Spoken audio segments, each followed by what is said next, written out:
நெட்ஃப்ளிக்ஸோட first week show வேற லெவலாக இது ஆரம்பிச்சாங்க. என்னன்னு கேட்டிங்கன்னா, ஒரு பெரிய ஸ்க்ரீன் போட்டு ஸ்டேஜ் மறைச்ச மாதிரி ஒரு வீடியோ பேக்கேஜ் ஓடிக்கிட்டு இருந்துச்சு. அந்த வீடியோ பேக்கேஜில் பெயிண்டிங்கில் எல்லாரோட ரெஸ்லரோட ஃபோட்டோஸ் வரைஞ்ச மாதிரி காமிச்சாங்க. அந்த வீடியோ பேக்கேஜில் உள்ள ஸ்க்ரீன் அப்படியே அந்த ஸ்க்ரீனுக்கு நவுத்தி விட்டுனே, கட் பண்ணி விட்டுனே, அந்த ஸ்க்ரீனுக்கு நடுவில் இருந்து ரிங் நடுவில் இருந்து ட்ரிபிள் கட்சி வர ட்ரிபிள் கட்சி தான் ராவை தொடங்குறாரு. ராவை தொடங்கும் போதே எல்லாத்துக்கும் என்ன சொல்றாருன்னு கேட்டிங்கன்னா, வெல்கம் டு நெட்ஃப்ளிக்ஸ் ஏரா அப்படின்ற மாதிரி சொல்றாரு. புதிய ஏரா உங்களை வரவேற்கிறன்ற மாதிரி இன்ட்ரோடியூஷன் ட்ரிபிள் கட்சி கொடுக்குறாரு. WWE இதுக்கு முன்னாடி பார்த்த அளவுக்கு இல்லாமல் இப்போ அதிக பேர் பார்க்க ஆரம்பிச்சிருக்கீங்க. அது மட்டும் இல்லாமல் இந்த வீக் ஷோவுக்கே அதிக பேர் வந்திருக்கீங்கன்னு சொல்லி அந்த இடத்த ஆரம்பிச்சு வைக்கிறார். ஆரம்பிச்சோடனே யார் வரான்னு ட்ரிபிள் ஹெச் போனதுக்கப்புறம் ராக் வரார். ராக் வந்த உடனே ஃபர்ஸ்ட் வந்தோடனே பேச ஆரம்பிக்கிறார். ஏன்னா ராக் ஒன் ஆஃப் த பார்ட்னர்ன்றதுனால இந்த இடத்துல ராக் வந்து ஒரு பெல்ட்டோட வரார். பெல்ட்டோட வந்து அதுக்கப்புறம் வந்து கமெண்டேட்டர் கையெல்லாம் கொடுத்துட்டு அதுக்கப்புறம் வந்து அங்கே உள்ள சின்ன சின்ன குழந்தைகள்கிட்ட அதோட ராக்கோட ஃபேமிலின்னு நினைக்கிறேன் அவங்கள்ட்ட வந்து அந்த பெல்ட்டை கொடுத்துட்டு அதுக்கப்புறம் வந்து ராக் வந்து ஸ்பீச் கொடுக்க ஆரம்பிக்கிறார். என்ன ஸ்டேஜில் ஏறி எல்லாருக்குமே நன்றி சொல்கிறாரு. எல்லாருமே ஒரு ஆளை விடாமல் எல்லாருமே சொல்கிறாரு. ஏன்னா கிட்டத்தட்ட ராக் வந்து போன ரெசல்மேனியாக்கு அப்புறம் இப்போ தான் வராரு. ஃபுல்லாக ரிங்குள்ள வராரு. பேக் ஸ்டேஜில் வந்திருப்பாரு. அதுக்கப்புறம் வந்து என்ட்ரன்ஸ் கிட்ட நின்னாரு. இப்போ தான் ரிங்குள்ள வராரு. ராக் வரும்போதே ஆடியன்ஸை சப்போர்ட் பண்ணாங்க. ராக்கி ராக்கின்னு கத்துறாங்க. வேற லெவல் மூமெண்ட்டாக இருந்துச்சு. WWE நேசிக்கிற ஒருவரால் தான் இதை டெலிகாஸ்ட் பண்ண முடியும் நாங்கள் நினைச்சோம். அவங்க தான் நெட்ஃப்ளிக்ஸ் அப்படின்னு சொல்கிறாரு ராக்கு. அதுக்கப்புறம் நெட்ஃப்ளிக்ஸில் ஃபேமஸான ஓடிடி ஷோவை பற்றி பேசுகிறேன். ஸ்விட் கேம் இந்த கேம்லாம் பற்றி பேசுகிறேன். அதுக்கப்புறம் என்ன கேட்டிங்கன்னா, ஒரு வருஷமாக பயங்கரமான பர்ஃபார்மன்ஸ் பண்ணி இந்த WWE முதுகில் தூக்கி சுமந்திருக்கிறாரு. அவருக்காக நான் நன்றி சொல்கிறேன். அது யாருன்னு கேட்டிங்கன்னா, கோடி ரோட்ஸ் அப்படின்ற மாதிரி சொல்கிறாரு. அடுத்ததான் நடக்க போகும் ரோமன் ரிங்ஸ் வர்சஸ் சோலோ சிக்கா எங்கள் ஃபேமிலிக்கான ட்ரைபிள் சீஃப்கான போட்டி. இந்த போட்டியை நான் வந்து இங்கே இருந்து தான் நான் பார்க்க போகிறேன். இங்கே ஆடியன்ஸ் சைடில் உட்காந்து நான் பார்க்க போகிறேன். அது மட்டும் இல்லாமல் இந்த போட்டியில் நான் பல விஷயத்தை நான் எதிர்பார்த்து காத்துக்கிட்டு இருக்கேன் அப்படின்ற மாதிரி ராக் பதில் கொடுப்பாரு. If you smile it's cooking சொல்லிட்டு ராக் அந்த இடத்துல கிளம்பும்போது கோடி எடுத்து ஹக் பண்ணிட்டு கிளம்புற. அதுக்கப்புறம் வந்து என்ன நடக்குதுன்னு கேட்டிங்கன்னா, கமெண்டேட்டர் அடுத்த மேட்சுக்காக ரெடி ஆகிட்டாங்க. அடுத்த மேட்சுக்காக ரெடி ஆனது யாருன்னு கேட்டிங்கன்னா, சோலோ சிக்கா வர்சஸ் ரோமன் ரிங்ஸ்க்கான உள்ளா ஃபாலோ மேட்ச். அந்த மேட்சுக்காக ஃபஸ்ட்டு சோலோ சிக்கா வருவார். அடுத்து ரோமன் ரிங்ஸ் வருவார். ரெண்டு பேருக்கான மேட்ச் ஸ்டார்ட் ஆக ஆரம்பிக்கும். அடுத்ததான் ரெண்டு பேருக்கான மேட்ச் ஸ்டார்ட் ஆகுது. இந்த மேட்ச் வந்து வேற லெவலில் இருந்துச்சு. ஆரம்பத்தில் சோலோ சிக்கா டாமினேட் பண்ணுறாரு. கமெண்டி டேபிள் அட்டாக் பண்ணுறாரு. எல்லா இடத்துலையும் அட்டாக் பண்ணுறாரு. ஸ்டீல் சாரால் ரோமன் ரிங்ஸை துவைச்சு எடுக்கிறாரு. அதுக்கப்புறம் ஒரு கட்டத்தில் வந்து ரோமன் ரிங்ஸுக்கு லோ ப்ளோ போட்டு அதுக்கப்புறம் சோலோ ஸ்பின்னரை போட்டு பின் பண்ணுவார். அப்பயும் ரோமன் ரிங்ஸ் கட் பண்ணிடுவார். அதுக்கப்புறம் வந்து என்ன நடக்கும்னு கேட்டிங்கன்னா, ரோமன் ரிங்ஸ் வின் பண்ண போகிற நேரத்தில் டொமேட்டோங்க ரெஃப்ரி இழுக்க. அதுக்கப்புறம் ஜாக் ஆஃப் கிட்ட உள்ள பூந்து அட்டாக் பண்ண. அதுக்கப்புறம் ஜாக் ஆஃப் கிட்ட தன்னோட டிடிடி போட்டு அதுக்கப்புறம் தன்னோட டைவிங் ஃபினிஷில் போட்டு அட்டாக் பண்ணி கவர் பண்ணுவார். அப்பயும் ரோமன் ரிங்ஸ் கிக் அவுட் பண்ணிடுவார். அதுக்கப்புறம் பிளட் லைன் ஒட்டு மொத்தமாக உள்ள வந்து ரோமன் ரிங்ஸ் அட்டாக் பண்ணுவாங்க. அந்த இடத்துல வந்து OG blood line members Jimmy Uso Sami Zayn வந்து காப்பாற்றணும். அவங்க ரெண்டு பேரும் அட்டாக் பண்ணிட்டு இருக்க நேரத்தில் அதுக்கப்புறம் சோல்ஸுக்கு டேப்போட கட் பண்ண. அதுக்கப்புறம் எதிர்பார்க்காத விஷயமா கெவின் ஓட்ஸ் உள்ள வந்து அட்டாக் பண்ண. கெவின் ஓட்ஸ் டன்னரை போடுவார். அதுக்கப்புறம் அதையும் வந்து கிக் அவுட் பண்ணிடுற ரோமன் ரிங்ஸ். அதுக்கப்புறம் வந்து கடுப்பான கெவின் ஓட்ஸ் போட முயற்சி பண்ண. அதுக்கப்புறம் கோடி ரோட்ஸ் வந்து கெவின் ஓட்ஸ் அடிச்சு ஓட விட ஆடியன்ஸ் பக்கம் திருச்சி ஓடினாங்க. இந்த மூமெண்ட் அதுக்கப்புறம் ரோமன் ரிங்ஸ் இருக்கும் சோலோசிக்காக சிங்கிளாக இருந்தாங்க. அதுக்கப்புறம் இதுதான்டா டைம் சொல்லி சோலோசிக்கு அவர் ரோமன் ரிங்ஸ் வந்து 2 ஸ்பேர் போட்டு முடிச்சிட்டாரு. முடிச்சதுக்கப்புறம் என்ன நடந்துச்சுன்னு கேட்டிங்கன்னா, ரோமன் ரிங்ஸுக்கு பால் கிமன் அந்த மாலையை உள்ளா போல மாலையை வந்து போடலான்னு வரும்போது அந்த இடத்துல யாருமே எதிர்பார்க்காம எந்த ஒரு மியூசிக் இல்லாமல் ராக் அப்படியே தனியாக நடந்து வருவார். ராக் வந்ததை பார்த்தோன்னா எல்லாருமே ஷாக் ஆகிடுவாங்க. அதுக்கப்புறம் ராக் வந்து அந்த மாலையை பால் கிமன் வந்து வாங்கி ரோமன் ரிங்ஸுக்கு போட்டுவிட்டு ரோமன் ரிங்ஸை முறைப்பாரு. அதுக்கப்புறம் கண்ணாடியை கழட்டுவார். அதுக்கப்புறம் 2 பேரும் அடிச்சுப்பாங்கன்னு பார்த்தா 2 பேரும் ஹக் பண்ணிட்டு போயிடுவாங்க. இந்த மூமெண்ட் வேற லெவலாக இருந்துச்சு. இதுதான் ட்ரைபிள் கம்பேக் மேட்சில் நடந்துச்சு. அதுக்கப்புறம் பென்டகன் ஜூனியருக்காக ஒரு ப்ரொமோ போடுவாங்க. ஏற்கனவே நம்ம கன்ஃபார்ம் பண்ணிட்டா அவர் தான் வரப்போறாரு இந்த ப்ரொமோவில். இந்த வீடியோ திருப்பி மீண்டும் WWE காமிப்பாங்க. அதுக்கப்புறம் என்ன நடக்குன்னு கேட்டிங்கன்னா, பேக் ஸ்டேஜில் சில பார்ட்டி மாதிரி நடந்துக்கிட்டு இருக்கும். சில ரெஸ்லர்லாம் அங்கே இருப்பாங்க. அதாவது என்ஜாய் பண்ணிக்கிட்டு இருப்பாங்க.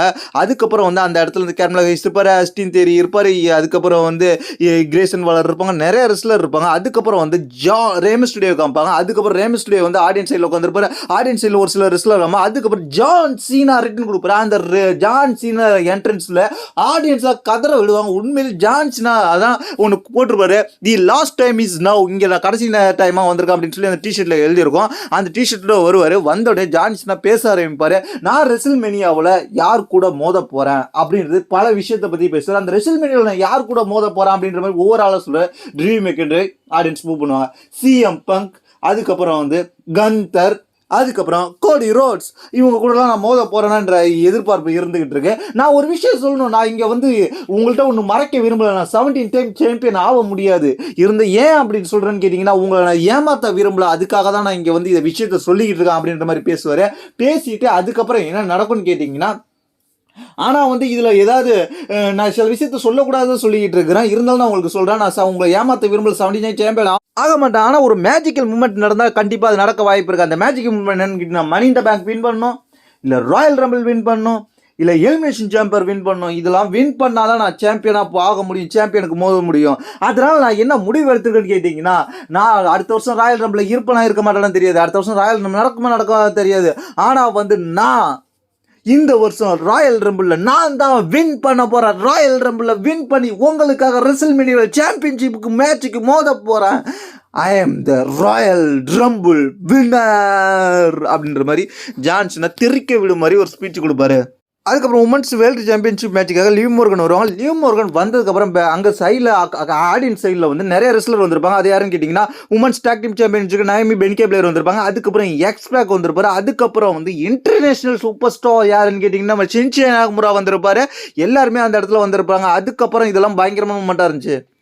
அடுத்த ரிகா ரிப்ளே வர்சஸ் லிவ் மோர்கன் இவங்க 2 பேருக்கான மேட்ச் நடக்கும். இந்த மேட்ச்சில் வந்து ஸ்டார்டிங்லேயே வந்து லிவ் மோர்கனுக்கு சப்போர்ட் பண்ண ரிக்கி ராண்டகில் போட்டு அட்டாக் பண்ணிவிடுவாங்க. அட்டாக் பண்ணிட்டு லிவ் மோர்கனை போட்டு டெஸ்ட்ராய் பண்ணிடுவாங்க ரிகா ரிப்ளே. அதுக்கப்புறம் என்ன பண்ணுவாங்கன்னு கேட்டிங்கன்னா, டாமினிக் மிஸ்டீரியோ வந்து ஹெல்ப் பண்ணுவார் லிவ் மோர்கனுக்கு. அதுக்கப்புறம் ரிக்கி ராண்டகில் ஹெல்ப் பண்ணுவாங்க. எல்லாருமே ஹெல்ப் பண்ணி ஜெயிக்க வைக்க முயற்சி பண்ணாலும், என்னதான் வந்து சம்மர் ஸ்லாமில் நடந்த மாதிரி சேரை வச்சு அவங்கள சீட் பண்ணி ஜெயிக்க முயற்சி பண்ணாலும் எந்த மூமெண்ட்டுமே இப்போ எடுபடலை. கடைசியில் வந்து ரிக்கி ராண்டகில் அடிச்சு போட்டு ரிகா ரிப்ளே வந்து லிவ் மோர்கனை வந்து பவர் பாம் தெறிக்க விட்டு 3 வாட்டி போட்டு இந்த மேட்சை முடிச்சிட்டாங்க. முடிச்சதுக்கப்புறம் டாமினிக் மிஸ்டீரியோ உள்ள பூந்து அடிக்கலான்னு பார்ப்பாரு. ரிகா ரிப்ளே பார்த்தோன்னே ஷாக்கிங் ஆகி என்ன ஏற்றுவோங்க அப்படின்னு சொல்லுவார். உடனே அதை பார்த்துக்கிட்டு இருந்த ரிகா ரிப்ளே சரிப்பா ஏற்றுக்கிறேன்னு சொல்லிட்டு ஒரு லோ ப்ளோ போட்டு அதுக்கப்புறம் வந்து தன்னோட பவர் பாம் ஃபினிஷரை போட்டு முடிச்சிட்டாங்க. முடிச்சுட்டு செலிப்ரேஷன் பண்ணிக்கிட்டு என்ட்ரன்ஸ் கிட்ட போயிருப்பாங்க. அங்கே வந்து டெத் பெல் அடிக்கும், அது சாவு மணி அடிக்கும். யாருன்னு கேட்டிங்கன்னா, அண்டர்டேக்கர், அமெரிக்கன் பேலட்ஸ் அண்டர்டேக்கராக வருவார். அவர் வந்தோடனே ரிகா ரிப்ளே நிற்பாங்க. அவர் வந்து பைக் எடுத்துக்கிட்டு ரிங்குக்குள்ளே சுற்றிட்டு ஒரு ரவுண்ட் அடிச்சுட்டு வருவார். வந்ததுக்கப்புறம் என்ன நடக்கும்னு கேட்டிங்கன்னா, ரிகா ரிப்ளேவும் அண்டர்டேக்கரும் சேர்ந்து அவங்களோட வின்னிங் ஸ்டைல் மூமெண்ட்டை செய்வாங்க. அந்த மூமெண்ட் வேறு லெவலில் இருக்கும். அதுக்கப்புறம் பேக் ஸ்டேஜில் சாட் கேபிள் எனக்கு வந்து ஆடம் பெஸ்ட்டை போய் எனக்கு சாம்பியன்ஷிப் மேட்ச் வேணும் அப்படின்ற மாதிரி கேட்பாரு. அதுக்கப்புறம் என்ன நடக்கும்னு கேட்டிங்கன்னா, ரெஸ்லர்ஸ்லாம் சில பேர் ஆடியன்ஸ் சைடில் உட்காந்துருப்பாங்க. மிக்கில் கோல் அண்டர்டேக்கர் வைஃப் வந்திருப்பாங்க. அதுக்கப்புறம் வந்து ஈயோஸ்கை, அதுக்கப்புறம் டெக்கடாகாய் வந்திருப்பாங்க. அதுக்கப்புறம் என்ன நடக்கும்னு கேட்டிங்கன்னா, ஜேஇஸோட என்ட்ரன்ஸுக்காக ஒரு ரேப்பர் வந்து பாட ஆரம்பிப்பார். அவரே வந்து பாடிக்கிட்டு அந்த என்ட்ரன்ஸில் ஜேஇஸோவும் வருவாங்க. ஜேஇஸோ வர்சஸ் ட்ரீ மேக்கண்டரி மேட்சுக்காக இந்த மேட்சுக்காக ஃபஸ்ட்டு ஜேஇஸோ என்ட்ரன்ஸ் கொடுப்பாங்க. அடுத்து என்ன நடக்குன்னு கேட்டிங்கன்னா, ஜேஇஸோ வர்சஸ் ட்ரீ மேக்கண்டரி மேட்ச் ஸ்டார்ட் ஆகுது. இந்த மேட்ச் வந்து 2 பேரோட பர்ஃபார்மன்ஸ் நல்லா தான் இருந்துச்சு. ஆனால் வந்து 2 பேர் பர்ஃபார்மன்ஸ் நல்லா இருந்தாலும் ஒரு கிட்டத்தட்ட ஜேஇஸோ டயர்டான மாதிரி காமிப்பாங்க. அதுக்கப்புறம் வந்து ஜேஇஸோ கீழே விழுந்துருவார். கெல்மரோ கிக் போடுறப்ப அதை விட ட்ரீ மேக்கண்டரி போடாமல் அதுக்கப்புறம் வந்து இன்னொரு வாட்டி கெல்மரோ கிக் போட முயற்சி பண்ணுவார். முயற்சி பண்ணுற நேரத்தில் ஜேஇஸோ அப்படியே அதை எஸ்கேப் ஆகி அதுலேருந்து கீழே குனிஞ்சு ரோல் பின் பண்ணி அப்படியே ஒரு மாதிரியே பின் பண்ணி வின் பண்ணிவிடுவார். இந்த மேட்ச்சில் ஜேஇஸோ வின் பண்ணிட்டார். ஜேஇஸோ வின் பண்ணி இந்த மாதிரி ஷாக்கிங்கான விக்டரியை நான் எதிர்பார்க்கவே இல்லை. கிட்டத்தட்ட 5 வாட்டி நடந்திருக்கு ட்ரீம் மேக்கண்டரிக்கும் ஜேஇஸோக்கும். இந்த வாட்டி முதல் முறையாக ஜேஇஸோ வின் பண்ணிட்டார். அது ஆனால் வித்தியாசம் இல்லை. அதனால் இந்த ஃபியூடு தொடரப்போது முடிவில் ஆரம்பம் தான் அப்படின்றத நீங்கள் தெரிஞ்சுக்கிங்க. அடுத்தடுத்து இது ஸ்டோரி லைன் இவங்களுக்கான நடக்கும். அதுக்கப்புறம் என்ன நடக்கும்னு கேட்டிங்கன்னா, கந்தர் வந்து நியூ ஏரா நெட்ஃப்ளிக்ஸில் வரப்போகுது அப்படின்ற மாதிரி சொல்லி அந்த நெட்ஃப்ளிக்ஸ் ஏராவுக்காக தன்னோட ஒரு வீடியோ பேக்கேஜை போட்டு காமிப்பாங்க. கந்தரோட வீடியோ பேக்கேஜ். அந்த வீடியோவில் கந்தர் ஒர்க் அவுட் பண்ணுற மாதிரி அதுலேருந்து பதில் கொடுக்குற மாதிரி நான் தான் அந்த டாப்பாக இருக்க போகிறேன் அப்படின்ற மாதிரி நெட்ஃப்ளிக்ஸ் ஏராவை பற்றி பேசிக்கிட்டு இருப்பார் கந்தர். அடுத்து என்ன நடக்கும்னு கேட்டிங்கன்னா, பேக் ஸ்டேஜில் நியூ டேவை ஓட்டிஸும் அதுக்கப்புறம் இன்னொருத்தவங்களும் கிண்டல் பண்ணிட்டு போவாங்க. நியூ டேவை கிண்டல் பண்ணிட்டு போகணும். நியூ டே வந்து ரொம்ப காண்டாயிடுவாங்க. என்னடா நடக்குதுங்கன்னு. அதுக்கப்புறம் வந்து என்ன நடக்கும்னு கேட்டிங்கன்னா, பேக் ஸ்டேஜில் ரோமட்ரிக்ஸ் அந்த உள்ள ஃபாலோவோட போட்டுக்கிட்டு வந்து நடந்து வந்துட்டு பால் கிமன் சொல்லுவார், உங்களுக்கு இந்த உலகமே அக்னாலஜ்மெண்ட் பண்ணுது ட்ரைபல் சீஃப் அப்படின்ற மாதிரி சொல்லுவார். 2 பேரும் அப்படியே அந்த இடத்துக்கிட்டேருந்து கிளம்புவாங்க. அந்த இடத்துலேருந்து கிளம்பும்போது ஒரு டோரை திறந்து 2 பேரும் போவாங்க. போகும்போது அந்த டோரை சாத்தும் போது 2K25 அப்படின்ற மாதிரி கேட்பாங்க. WWE அடுத்த கேமுக்கான ஹிண்ட் கிடச்சிருச்சு 2K25. அதுக்கப்புறம் என்ன நடக்கும்னு கேட்டிங்கன்னா, ரிகா ரிப்ளே ஜெயிச்சதுக்கு பேட்டி கொடுக்கும் மாதிரி டேமன் பெஸ்ட் இருப்பார் பக்கத்தில். அதுக்கப்புறம் என்ன நடக்கும்னு கேட்டிங்கன்னா, ஹல்கோகான் வருவார். ஹல்கோகான் வந்து இந்த WWE நான் வந்து புதுசாக கான்ட்ராக்ட் சைன் பண்ணியிருக்காருன்னு எல்லாருக்குமே தெரிஞ்சிருக்கும் சில பேருக்கு. அதை பற்றி அவர் பேசுவார். நான் வந்து WWE டேக் டீமில் நிறைய விஷயம் பண்ணியிருக்கிறேன் அப்படின்ற மாதிரிலாம் சொல்லுவார். அது மட்டும் இல்லாமல் ஹல்கோகான் பல சாதனை பண்ணியிருக்காரு. அவர் வந்து அந்த கொடியோட வந்து பேச ஆரம்பிப்பார். அதுக்கப்புறம் யார் வந்திருப்பான்னு கேட்டிங்கன்னா ஆடியன்ஸ் சைடில் ஸ்டெப்னி மிக்மேன் உட்காந்துருப்பாங்க. ஸ்டெப்னி மிக்மேன் யாருன்னு கேட்டிங்கன்னா ட்ரிபிள் ஹெச்சோட ஒய்ஃபு. அது மட்டும் இல்லாமல் இவங்க தான் வந்து WWE முன்னாள் ஜென்ரல் மேனேஜர், WWE சேர்மேன் எல்லாமே பதவியில இருந்திருந்தாங்க. அதுக்கப்புறம் வந்து யார் வருவான்னு கேட்டிங்கன்னா செத் ரோலின்ஸ். மெயின் ஈவெண்ட்டுக்காக செத் ரோலின்ஸ் வருவார். செத் ரோலின்ஸ் ட்ரெஸ் கொஞ்சம் வித்தியாசமாக இருக்கும், பார்க்குறதுக்கு கொஞ்சம் வித்தியாசமாக போட்டுக்கிட்டு அந்த இடத்துல வந்துகிட்டு இருப்பார். அது இல்லாமல் மெயின் ஈவெண்ட் மேட்சுக்காக செத் ரோலின்ஸ் வந்திருப்பார் ஃபஸ்ட்டு. செத் ரோலின்ஸ் வந்ததுக்கப்புறம் சிஎம் பங்கு வருவார். சிஎம் பங்கு வரும்போது ஆடியன்ஸ் சும்மா கத்தி தெருக்கி விடுவாங்க. அதுக்கப்புறம் ரெண்டு பேரும் ஃபேஸ் டு ஃபேஸ் ஒவ்வொருத்தவங்கள சந்திச்சுப்பாங்க.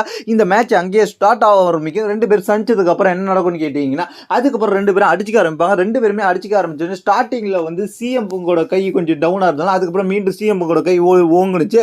அதுக்கப்புறம் செத் ரோலின்ஸ் சும்மா இல்லை, அவரும் தன்னோட பங்கு அட்டாக் பண்ணார். அதுக்கப்புறம் ஆடியன்ஸ் சைட்லாம் போய் அடிச்சிக்க ஆரம்பிச்சு ரெஃப்ரி உள்ள வந்து அடிச்சிக்கடா அப்படின்ற மாதிரி சொல்லிட்டு இருந்தாங்க. ஆடியன்ஸ் சைடில் தூக்கி போட்டு அதுக்கப்புறம் பேரிகேட்லேருந்து சிஎம் பங்கு செத் ரோலின்ஸ் அட்டாக் பண்றது. அதுக்கப்புறம் ரிங்குள்ள தள்ளி சிஎம் பங்க செத் ரோலின்ஸ் அட்டாக் பண்றது மாறி நடந்துச்சு.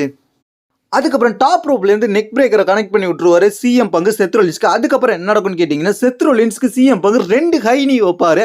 ரன்னிங்கில் பயங்கரமாக இருக்கும். அதுக்கப்புறம் ஜிடிஎஸை போட்டு மேட்சை முடிச்சிடலான்னு பார்த்தா அதை ரிவர்ஸ் பண்ணி ஜிடிஎஸை வந்து சிஎம் பங்குக்கு செத் ரோலின்ஸ் கனெக்ட் பண்ணி விட்டுருவாரு. வேற லெவலாக இருந்துச்சு.